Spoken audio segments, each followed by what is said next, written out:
మనము ఒకరిని నిందిస్తాము. ఎందుకంటే వాళ్ళు మంచి పని చేసినా, చెడు పని చేసినా కానీ ఒక మాట అనాలని అంటాము.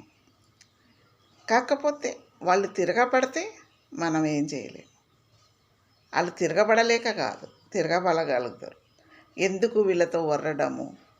వాళ్ళు ఎప్పుడు పని చేసినా నిందిస్తూనే ఉంటారు. వాళ్ళతో నాకేంటి ఒర్రడము, వాళ్ళు ఒర్రినట్టు నేను ఒర్రడం ఎందుకని ఊకుంటారు. కానీ వాళ్ళు తక్కువ అంచనా వేయద్దు. వాళ్ళు తిరగబడిందనుకో మనం ఏం చేయలేము. ఎప్పుడు ఒక మాట అనేటప్పుడు ఒకరిని ఆలోచించి మాట్లాడాలి. నోరుంది కదా అని మన ఇష్టం వచ్చినట్టు మాట్లాడితే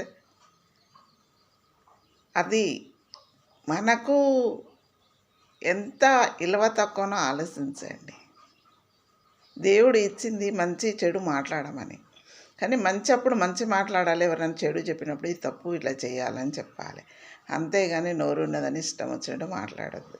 ప్లీజ్ లైక్ చేయండి, షేర్ చేసుకోండి. ప్లీజ్ అమ్మను.